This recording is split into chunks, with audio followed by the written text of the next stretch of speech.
Je ne sais pas si vous voyez le live. 0 commentaire pour le moment. 0 personne ok. Il y a une personne déjà. On me dit qu'il y a une personne qui s'est connectée. 4. Ok, c'est bon. Ça veut dire qu'il y avait un décalage.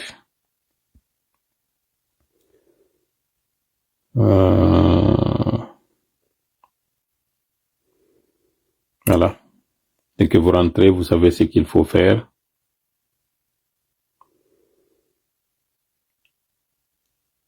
Partagez le live. Informez vos proches.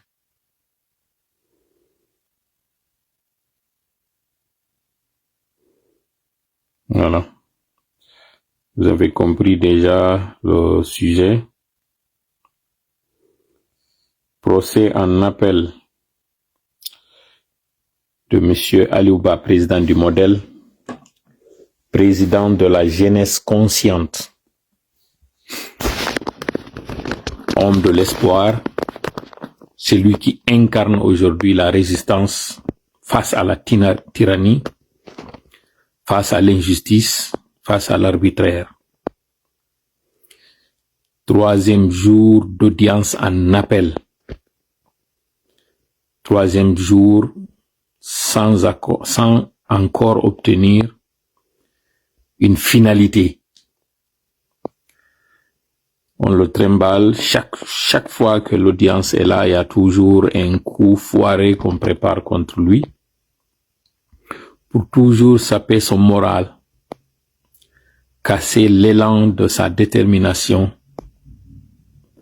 fouler encore aux pieds les fondements de la démocratie, la justice et les droits d'homme. C'est inédit ce qui s'est passé aujourd'hui.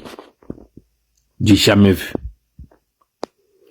Même le régime coréen aurait fait mieux, aurait fait moins. Pour ne pas dire aurait fait mieux. Tout ça par la faute d'un individu. Il s'appelle Mamadi Doumbouya. Il n'y a pas de nom. Il a des supplétifs, comme ce poltron de procureur. Et il y a des révélations lui concernant. Pas aujourd'hui, mais je vous promets. Je vous promets que cet homme, je vous parlerai de lui.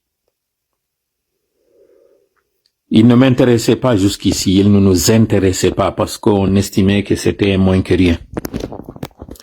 Mais vous avez vu ce qui se passe lorsque justement on laisse, comme le disait le président Aliouba, lorsque vous ne faites pas de la politique, estimant qu'elle est sale, estimant qu'elle est faite pour les mauvais, ou estimant tout simplement qu'elle n'est pas faite pour vous, cette politique sera faite par des moins valeureux que vous. Il en est de même pour tous les autres secteurs de l'activité humaine, sociale et politique.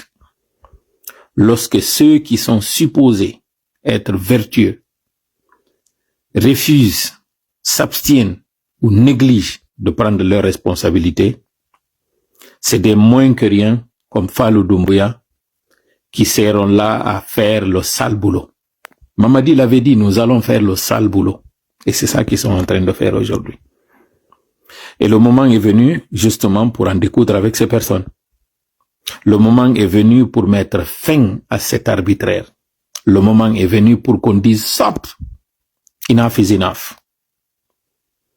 Shame on you guys.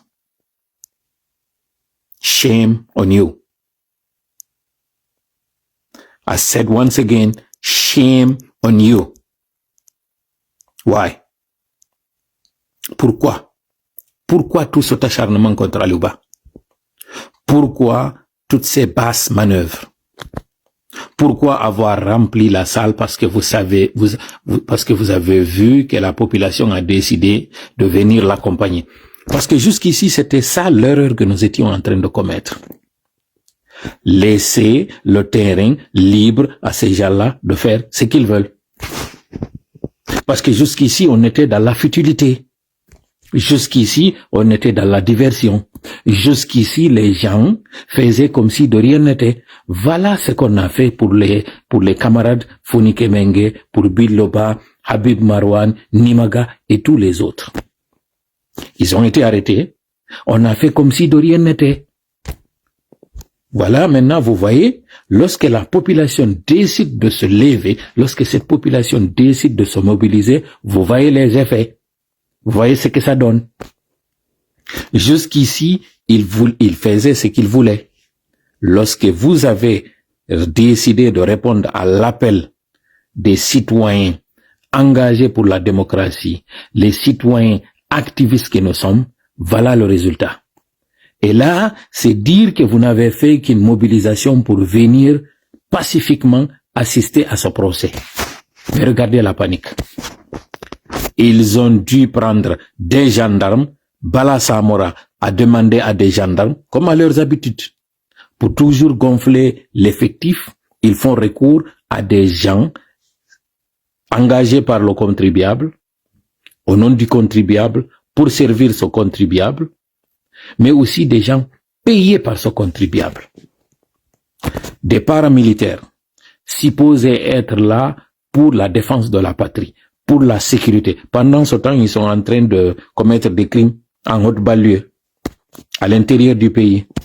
Vous avez tous vu cette scène horrible à Kankan, de ce père de famille, qui a été, je ne pourrais même pas répéter ces mots ici, pour éviter que l'algorithme puisse mal interpréter ce que je suis en train de dire.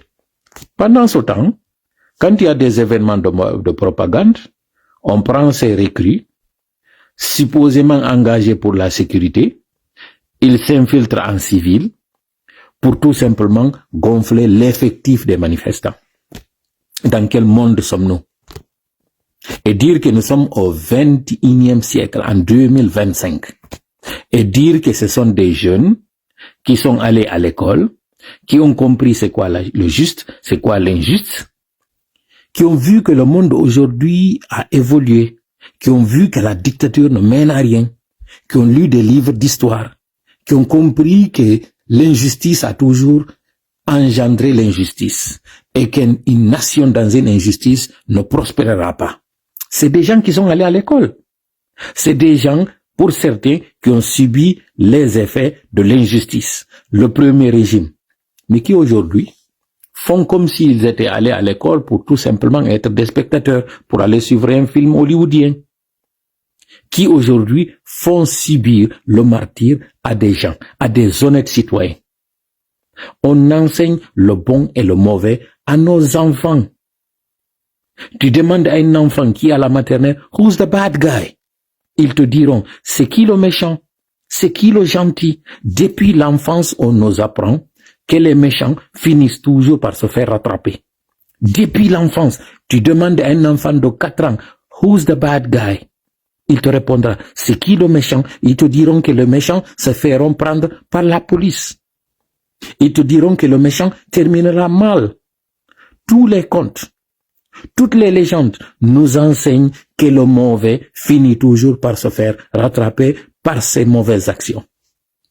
Et là, ce sont des pères de famille qui décident d'emprisonner un père de famille, de se jouer de sa vie, de se jouer de toute la nation. Sinon, comment comprendre que ces gens remplissent nuitamment cette salle d'audience pour tout simplement empêcher la mobilisation parce qu'ils ont compris que vous êtes mobilisés. Enfin, ils ont compris que vous ne voulez plus tomber dans leur jeu de manipulation.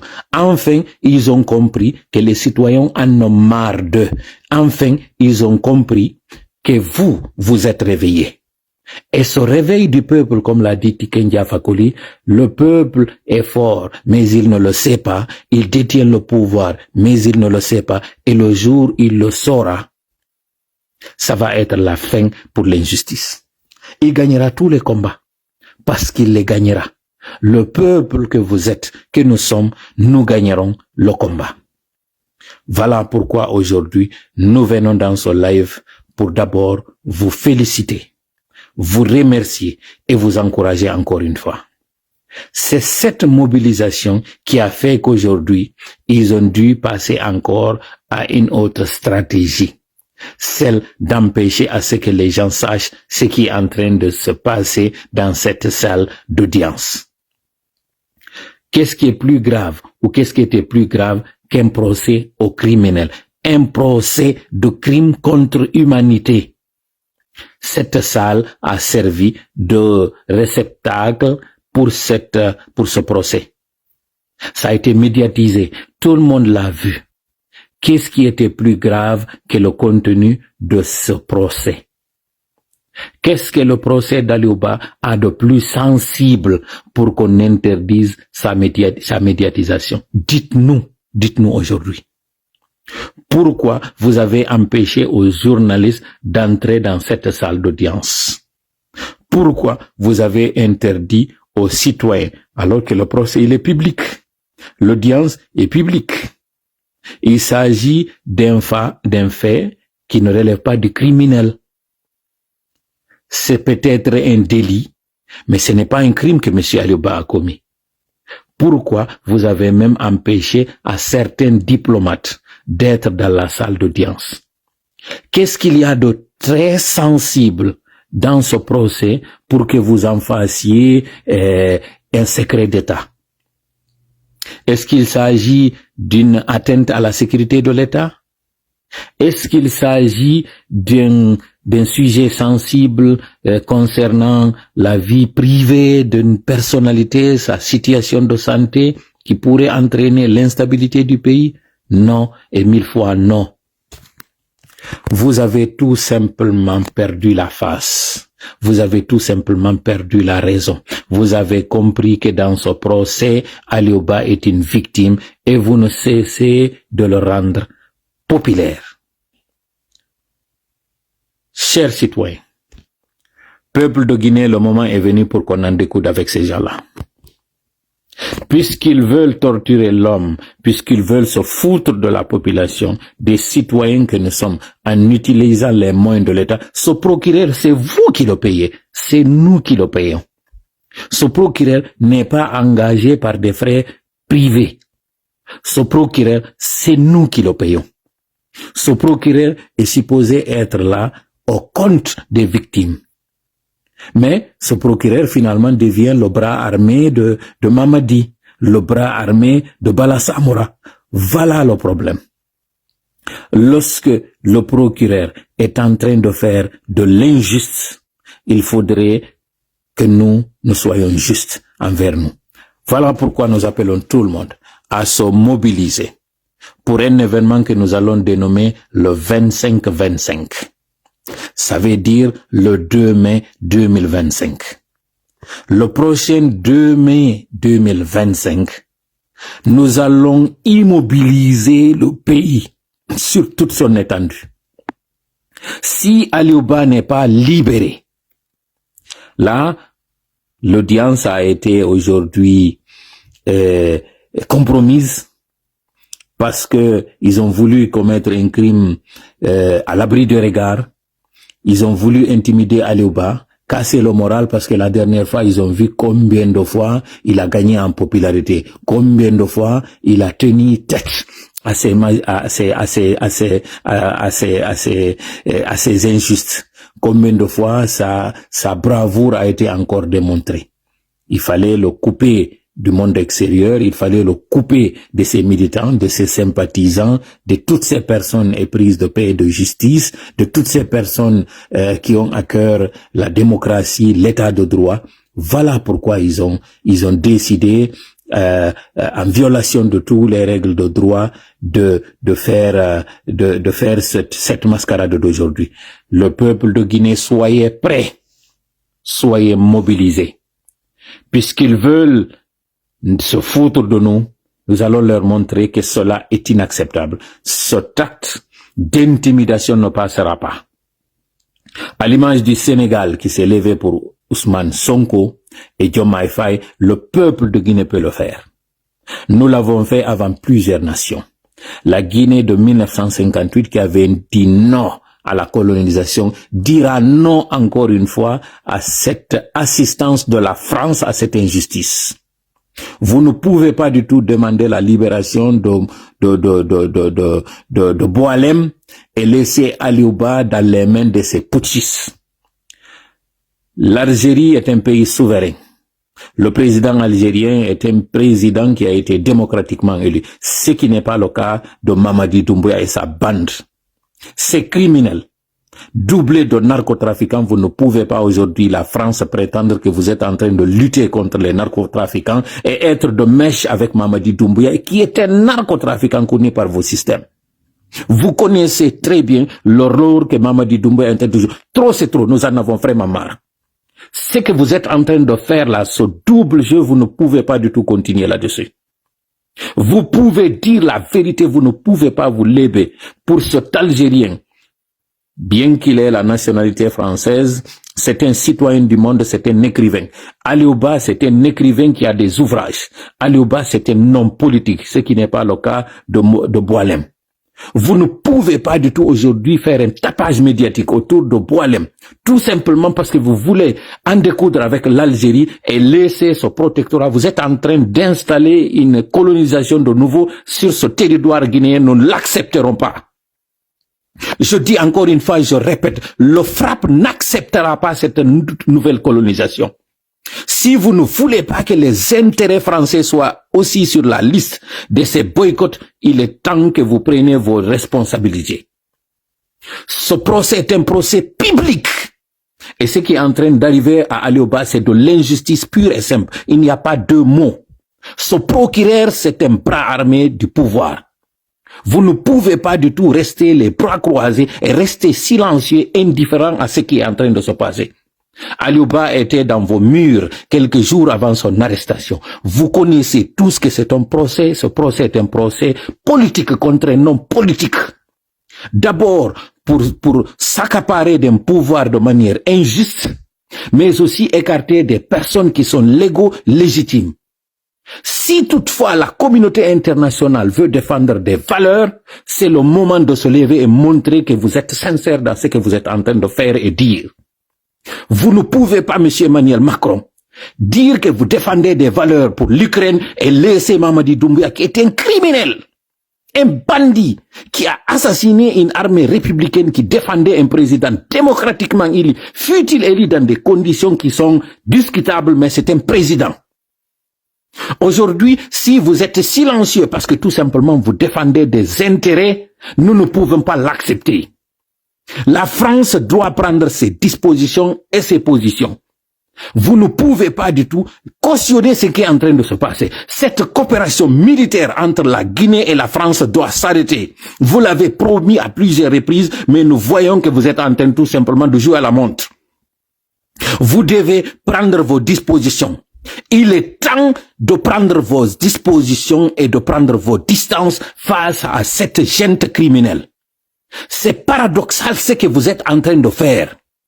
Vous êtes en train aujourd'hui de dire combattre la criminalité en France, le narcotrafic en France. Pendant ce temps, vous avez la source de cette criminalité qui est l'Afrique. La Guinée est devenue aujourd'hui une plaque tournante de cette drogue. Mamadi Doumbouya, c'est un parrain, c'est le surnom même qu'il s'est donné. Il a des bateaux qui sont en train de faire le trafic. Il a des agents qui sont les personnes qui sont en train de faire. Même pas 4 jours, il y a eu un braquage en pleine journée d'un homme d'affaires pour tout simplement s'accaparer de son argent. C'est un État voyou, criminel et gangster qui est en Guinée.